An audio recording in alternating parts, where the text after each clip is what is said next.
saya sampaikan yaitu mengenai apa itu kesadaran dan mengapa kita tidur. Kesadaran atau consciousness adalah kesiagaan atau awareness seseorang terhadap peristiwa-peristiwa di lingkungannya serta peristiwa-peristiwa kognitif. Kesadaran jadi menggambarkan respon atau kesadaran individu akan rangsangan internal dan eksternal. Kira-kira contohnya seperti apa sih? Nah, untuk kesadaran terhadap rangsangan internal itu sendiri meliputi perasaan sakit, lapar, haus, mengantuk, dan menyadari pikiran serta emosi kita. Sedangkan untuk kesadaran terhadap rangsangan eksternal meliputi sensasi-sensasi fisik melalui panca indera utama atau sistem sensorik seperti melihat, mendengar, merasakan kehangatan di suatu ruangan, dan sejenisnya. Setiap manusia mengalami keadaan kesadaran yang berbeda dan tingkat kesadaran yang berbeda secara teratur. Nah, kesadaran ini berkaitan dengan kewaspadaan seseorang. Kewaspadaan sendiri ditandai dengan tingginya tingkat kesadaran sensorik, pikiran, dan perilaku. Misalnya, keadaan kesadaran pada saat kita tidur, kurang tidur, minum alkohol, menggunakan obat-obatan terlarang, bermeditasi, dihipnotis, dibius, dan sebagainya, tingkat atau keadaan kesadaran kita itu akan berbeda tergantung situasi dan kondisi yang tengah menimpa kita. Selanjutnya ada irama biologis.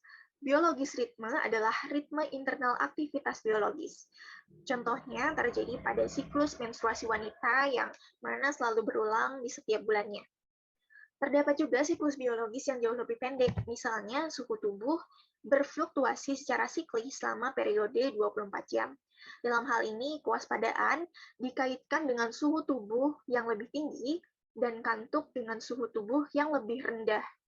Pola fluktuasi suhu yang berulang setiap hari adalah salah satu contoh dari ritme sirkadian. Ritme sirkadian ada di semua jenis organisme. Nah, siklus tidur bangun kita yang terkait dengan siklus terang gelap alami lingkungan kita mungkin merupakan contoh paling jelas dari ritme sirkadian ini. Tetapi kita juga memiliki fluktuasi harian dalam detak jantung, tekanan darah, gula darah, dan suhu tubuh. Beberapa ritme sirkadian juga berperan dalam perubahan kondisi kesadaran kita. Bisa dikatakan bahwa cahaya adalah pengontrol utama dari ritme sirkadian tubuh. Kemudian, jam biologis. Jika kita memiliki ritme biologis, lalu apakah ada semacam jam biologis? Jawabannya tentu ada. Karena setiap jaringan dan organ memiliki jam biologis. Nah, jam biologis ini menjaga proses tubuh berjalan sesuai dengan jadwal. Oleh karena itu, mereka sangat penting untuk berfungsinya kehidupan dan untuk organisasi dan koordinasi perilaku. Mekanisme jam otak terletak di area hipotalamus yang dikenal sebagai nukleus suprachiasmatic atau disingkat SCN. Nah, jam mengatur dirinya sendiri dengan informasi cahaya yang diterima melalui proyeksi dari retina. Lalu ada masalah dengan irama sirkadian. Salah satu pengatur penting siklus tidur bangun adalah hormon melatonin. Seperti yang sudah disinggung sebelumnya, setiap individu memiliki keadaan dan tingkat kesadaran yang berbeda. Sehubungan dengan hal itu, setiap individu juga memiliki perbedaan terkait dengan siklus tidur bangun atau jam biologis. Perbedaan individu dalam pola aktivitas sirkadian ini dikenal dengan chronotype.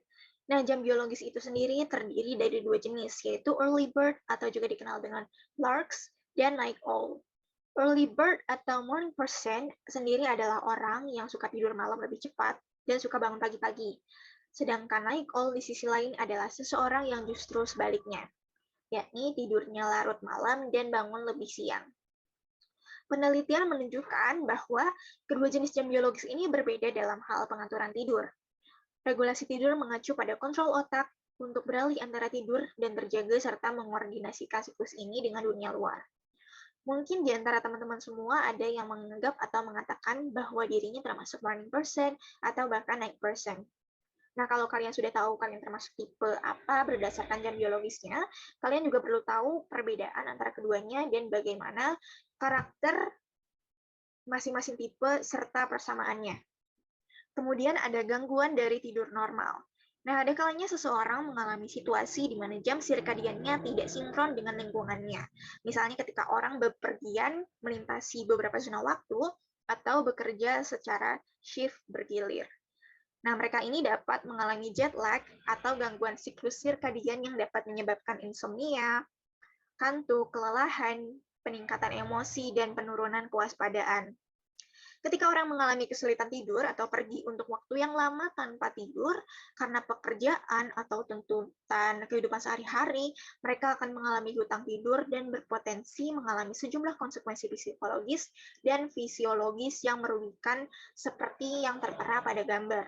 Menariknya, karena munculnya lampu listrik semakin ke sini, jumlah tidur orang-orang itu mengalami penurunan.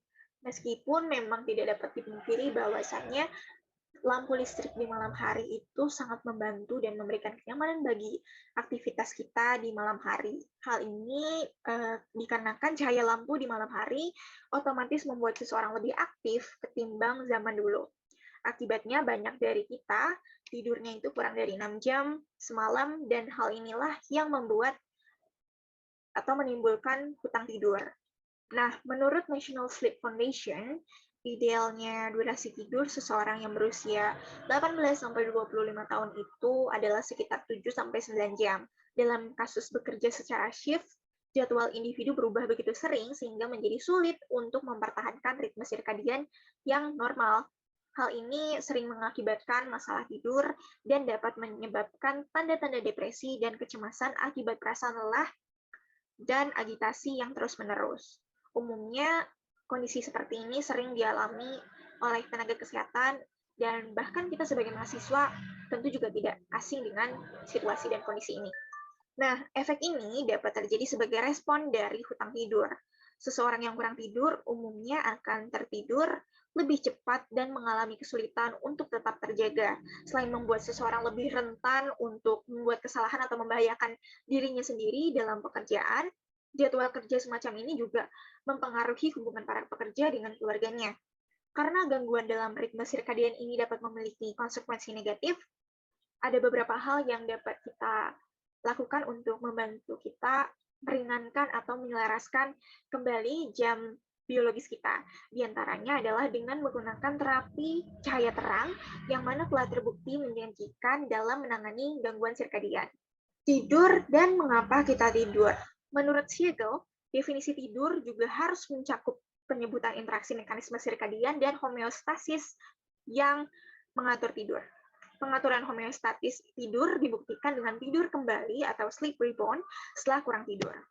Siklus tidur bangun tampaknya dikendalikan oleh beberapa area otak yang bekerja bersama satu sama lain, seperti talamus, hipotalamus, dan pons.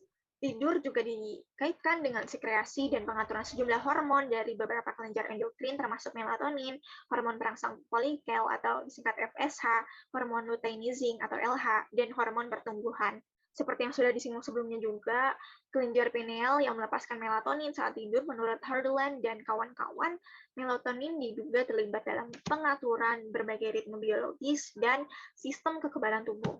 Lalu, fungsi adaptatif dan kognitif dari tidur. Salah satu hipotesis populer tentang tidur menggabungkan perspektif psikologi evolusioner. Psikologi evolusioner sendiri adalah disiplin ilmu yang mempelajari bagaimana pola universal perilaku dan proses kognitif telah berevolusi dari waktu ke waktu sebagai akibat dari seleksi alam. Salah satu hipotesis dari perspektif ini berpendapat bahwa tidur sangat penting untuk memulihkan sumber daya yang dihabiskan di siang hari. Hipotesis evolusioner lainnya menyatakan bahwa pola tidur kita berevolusi sebagai respon adaptif terhadap risiko predator yang meningkat dalam kegelapan. Jadi kita tidur di tempat yang aman untuk mengurangi kemungkinan bahaya. Sekali lagi ini adalah penjelasan intuitif mengapa kita tidur. Sementara kita telah membahas hasil negatif yang terkait dengan kurang tidur, harus ditunjukkan bahwa ada banyak manfaat yang terkait dengan jumlah tidur yang cukup. Beberapa manfaat tidur diantaranya adalah menjaga berat badan yang sehat, menurunkan tingkat stres, meningkatkan suasana hati, dan meningkatkan koordinasi motorik, serta sejumlah manfaat yang berkaitan dengan kognisi dan pembentukan memori. Selain itu, menurut penelitian tidur, juga dapat meningkatkan kapasitas untuk berpikir kreatif. Itulah mengapa tidur sangat penting bagi kesehatan dan kesegaran tubuh.